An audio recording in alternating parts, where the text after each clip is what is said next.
السلام عليكم ورحمة الله وبركاته. إن الحمد لله والصلاة والسلام على رسول الله أما بعد.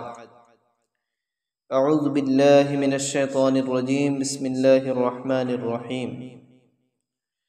সম্মানিত দর্শক শ্রোতা, আজকে আমরা আলোচনা করব আয়াতুল কুরসি এর ফজিলত সম্পর্কে।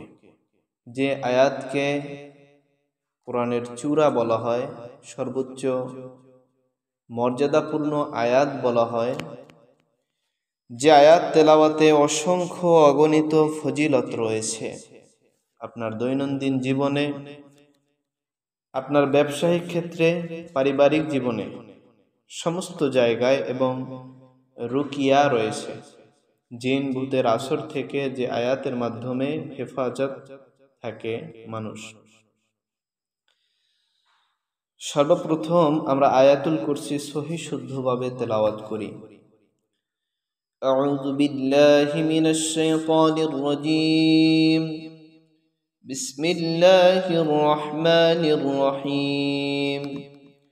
আল্লাহু লা ইলাহা ইল্লা হুয়াল হাইয়ুল কাইয়্যুম لا تأخذه سنة ولا نوم له ما في السماوات وما في الأرض من ذا الذي يشفع عنده إلا بإذنه يعلم ما بين أيديهم وما خلفهم ولا يحيطون بشيء من علمه إلا بما شاء وسع كرسيه السماوات والأرض ولا يؤوده حفظهما وهو العلي العظيم صدق الله العظيم। এই আয়াতুল কুরসি কোনো ব্যক্তি যদি মাগরিবের নামাজের পরে তেলাওয়াত করে এবং শরীরে ফু দেয়, তার দেহে ফু দেয়, তাহলে ওই ব্যক্তি ফজর পর্যন্ত নিরাপদ থাকবে শয়তানের ওয়াসওয়াসা থেকে, জিন ভূতের আসর থেকে। এবং কোনো ব্যক্তি যদি ফজরের পরে তেলাওয়াত করে, সে সারা দিন অর্থাৎ মাগরিব পর্যন্ত সম্পূর্ণ নিরাপদ থাকবে। এছাড়াও আয়াতুল কুরসির বিশেষ এক ফজিলত রয়েছে। কোনো ব্যক্তি যদি 5 ওয়াক্ত নামাজের পরে প্রত্যেক ফরজ নামাজের সালাম ফেরানোর শেষে একবার আয়াতুল কুরসি তেলাওয়াত করে, তাহলে ওই ব্যক্তি, আল্লাহর হাবিব বলেন, শুধু মারা যায় না, তার জন্যই জান্নাতে যায় না। অর্থাৎ ব্যক্তি মারা যাওয়ার পরেই তার জন্য রয়েছে আল্লাহ পাক রব্বুল আলামিনের শ্রেষ্ঠ উপহার জান্নাত। এছাড়াও এই আয়াতুল কুরসির একটি বিশেষ ফজিলতের কথা বুখারী শরীফ 2311 নম্বর হাদিসের ভিতরে এসেছে। হযরতে আবু হুরায়রা রাদিয়াল্লাহু তাআলা আনহুকে আল্লাহর নবী মুহাম্মদ রাসূলুল্লাহ সাল্লাল্লাহু আলাইহি ওয়াসাল্লাম তিনি সাদাকাতুল ফিতরের মাল পাহারার জন্য রাত্রিবেলা তাকে নিয়োজিত করেছিলেন। গভীর রজনীতে হযরতে আবু হুরায়রা রাদিয়াল্লাহু তাআলা আনহু তিনি লক্ষ্য করলেন যে সাদাকাতুল ফিতরের মাল যেখানে রাখা হয়েছে তার ভিতরে একটা চোর ঢুকে পড়েছে। চোরকে যখন জিজ্ঞেস করলো এবং বলল, আমি তোমাকে নবী করিম সাল্লাল্লাহু আলাইহি ওয়াসাল্লামের কাছে নিয়ে যাব, চোর তখন বলল, আমাকে তুমি নিও না, আমি খুবই ক্ষুধার্ত, খুবই অসহায় মানুষ, আমাকে ছেড়ে দাও। তখন আবু হুরায়রা রাদিয়াল্লাহু তাআলা আনহু চোরের প্রতি দয়া করলেন এবং এই চোরকে ছেড়ে দিলেন। নবী করিম সাল্লাল্লাহু আলাইহি ওয়াসাল্লাম পরের দিন ফজরের নামাজ আদায়ের পরে জিজ্ঞেস করলেন, আবু হুরায়রা, গত রাতে চোর এবং তোমার মধ্যে কি কথোপকথন হয়েছে, কি কথা হয়েছে?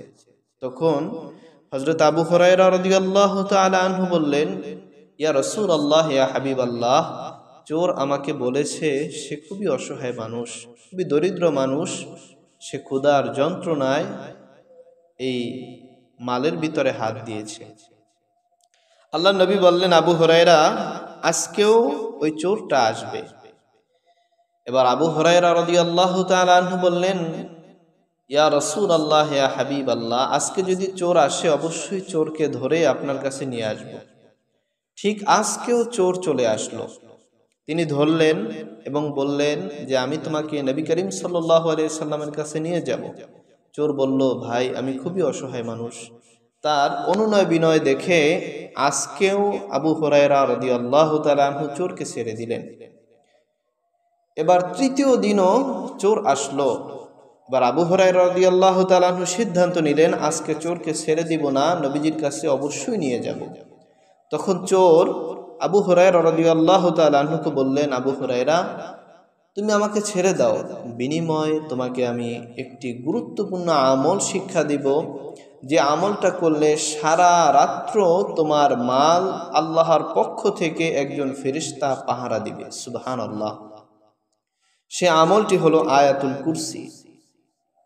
ওই চোর বলল, কোনো ব্যক্তি যদি আয়াতুল কুরসি একবার তেলাওয়াত করে রাত্রিবেলা, তাহলে তার সমস্ত সম্পদের মালিক, সম্পদের সমস্ত সম্পদকে আল্লাহর পক্ষ থেকে একজন ফেরেশতা পাহারা দিবে সারা রাত্র। এমনকি সারা রাত্র শেষ হয়ে সকাল পর্যন্ত ওই ব্যক্তির কাছে শয়তান পর্যন্ত ওয়াসওয়াসা দিতে আসতে পারবে না, শয়তানের কুমন্ত্রণা কাজ করবে না, জিন ভূতের আসর থেকে হেফাজত থাকবে। নবী করিম সাল্লাল্লাহু আলাইহি ওয়াসাল্লাম তৃতীয় দিন ফজরের পরে আবু হুরায়রা রাদিয়াল্লাহু তাআলা আনহুর কাছে জিজ্ঞেস করলেন। আবু হুরায়রা রাদিয়াল্লাহু তাআলা আনহু বললেন, ইয়া রাসূলুল্লাহ, ইয়া হাবিবাল্লাহ, আমাকে চোর একটি নসিহত করেছে, আমাকে একটি জ্ঞান শিক্ষা দিয়েছে। আমি যদি আমলটা করি তাহলে আমার এই মাল, এই সম্পদ আল্লাহ পাক রব্বুল আলামিন সারা রাত্র পাহারা দিবেন একজন ফেরেশতার মাধ্যমে। তখন নবী করিম সাল্লাল্লাহু আলাইহি ওয়াসাল্লাম বললেন, আবু হুরায়রা, যে ব্যক্তি তোমাকে এই জ্ঞানটা শিক্ষা দিয়েছে এ ব্যক্তি চূড়ান্ত মিথ্যাবাদী, কিন্তু আজকে যে জ্ঞান তোমাকে শিক্ষা দিয়েছে এই জ্ঞানটা সত্য, এ কথাটা সত্য, সে তোমাকে সত্যের বাণী শিক্ষা দিয়েছে। অবশ্যই কোনো ব্যক্তি যদি রাত্রিবেলা আয়াতুল কুরসি পাঠ করে তার সমস্ত সম্পদ আল্লাহ পাক রব্বুল আলামিন ফেরেশতাদের মাধ্যমে হেফাজত করবেন।